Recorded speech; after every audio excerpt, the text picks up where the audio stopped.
Hi నమస్తే friends, నేను మీ Mohan. Welcome back to our channel village life.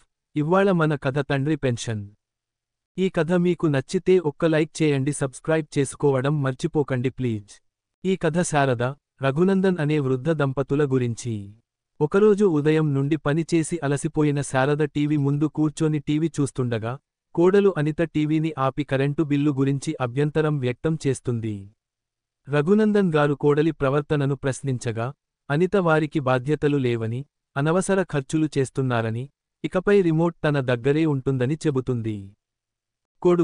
కోడలి ప్రవర్తనలో మార్పును గమనించిన రఘునందన్ గారు తన ఆస్తిని కొడుకు పేరు మీద రాయాలని ఆలోచిస్తారు. అయితే తన స్నేహితుడు గిరీశం సలహా మేరకు ఆస్తిని మొదట భార్య పేరు మీద రాసి ఆ తర్వాత కొడుకు పేరు మీద రాయాలని నిర్ణయించుకుంటారు. కొడుకు నిజ స్వరూపం తెలుసుకోవడానికి ఆస్తిని తన పేరు మీద రాశానని అబద్ధం చెప్పమని గిరీశం సలహా ఇస్తాడు. రఘునందన్ గారు తన భార్య శారదతో మాట్లాడుతూ తమ కోరికలను చంపుకొని కొడుకు కోసం జీవించామని, కాని ఇప్పుడు ఇంట్లో కనీస గౌరవం కూడా దొరకడం లేదని బాధపడతారు. తన పెన్షన్ డబ్బులు కూడా ఇంటి ఖర్చులకే ఉపయోగపడుతున్నాయని, కోడలు తమపై పెత్తనం చలాయిస్తోందని చెబుతారు. ఇకపై తమ కోసం జీవించాలని నిర్ణయించుకుంటారు. రఘునందన్ గారికి చిన్ననాటి నుండి విమానం ఎక్కాలనే కోరిక ఉంటుంది.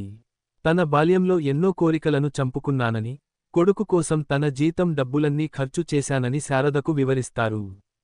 కొడుకు పెద్దయ్యాక బాధ్యతలన్నీ వాడికి అప్పగించి ప్రశాంతంగా ఉండాలనుకున్నానని, కాని ఇప్పుడు కోడలు తమతో ఇంటి పనులు చేయిస్తోందని, పెన్షన్ డబ్బులు కూడా తీసుకుంటుందని ఆవేదన వ్యక్తం చేస్తారు. మరుసటి రోజు రఘునందన్ గారు పెన్షన్ డబ్బులతో అయోధ్య రాముల వారి దర్శనానికి తమ ఇద్దరి కోసం విమాన టికెట్లు బుక్ చేసి ఇంటికి వస్తారు. శారద భయపడినా రఘునందన్ గారు తన డబ్బును ఖర్చు చేస్తున్నానని చెబుతారు. 4 రోజుల తర్వాత అనిత పెన్షన్ డబ్బులు ఎందుకు తీసుకురాలేదని అడుగుతుంది.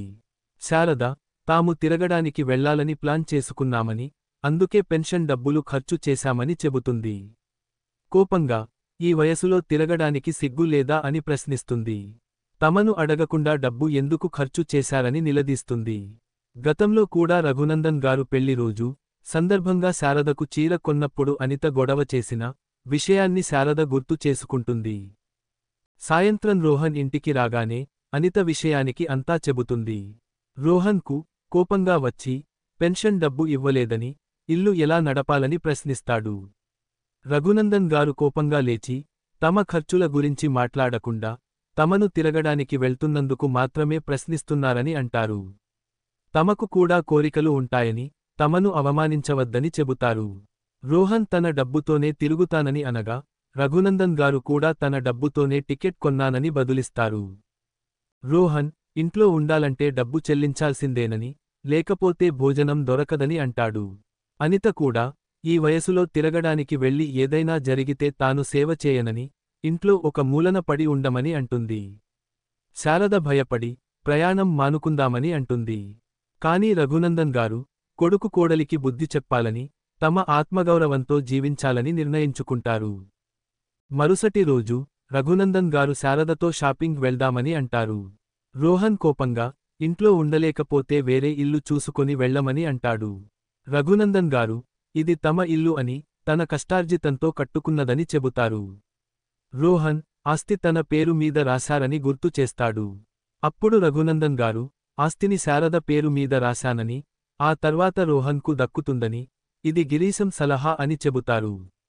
రోహన్ పేరు మీద ఆస్తి ఉంటే తమను ఇంటి నుండి గెంటేసేవాడని అంటారు. రఘునందన్ గారు ఇకపై రోహన్, అనితపై అంతస్తులో ఉండాలని, నెలకు 10,000 రూపాయలు అద్దె చెల్లించాలని, లేకపోతే వేరే ఇల్లు చూసుకోవాలని చెబుతారు. నెల ఆఖరిలోగా సమాధానం చెప్పాలని 10 రోజుల గడువు ఇస్తారు. రోహన్ ఆస్తి తన పేరు మీద రాయకుండా ద్రోహం చేశారని అంటాడు. అనిత కూడా ఎప్పటికైనా కొడుకు కోడలే దిక్కు అని గుర్తు చేస్తుంది.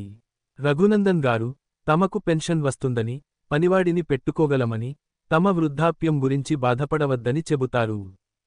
తండ్రి సమాధానం విని కొడుకు కోడలు మౌనంగా నిలబడిపోతారు. రఘునందన్ గారు శారదను షాపింగ్కు తీసుకెళ్తారు. మరుసటి రోజు రఘునందన్ దంపతులు అయోధ్యకు బయలుదేరుతారు. విమానంలో ప్రయాణించి అయోధ్య చేరుకుంటారు. భగవంతుడి దర్శనం చేసుకుని చుట్టుపక్కల ప్రదేశాలు చూసుకుంటారు. వృద్ధాప్యంలో కూడా కోరికలను చంపుకోవాల్సిన అవసరం లేదని రఘునందన్ గారు అంటారు. 10 రోజుల తర్వాత ఇంటికి తిరిగి రాగానే కొడుకు కోడలు వారి పాదాల వద్దకు చేరుకుంటారు.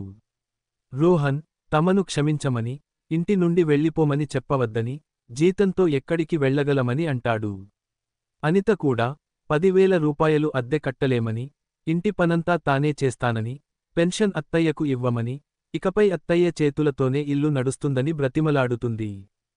రఘునందన్ గారు జీవితంలో కొన్నిసార్లు కఠినంగా ప్రవర్తించాల్సి వస్తుందని, స్వార్థంగా కూడా ఆలోచించాలని, లేకపోతే అవమానాలతోనే జీవించాల్సి వచ్చేదని చెబుతారు.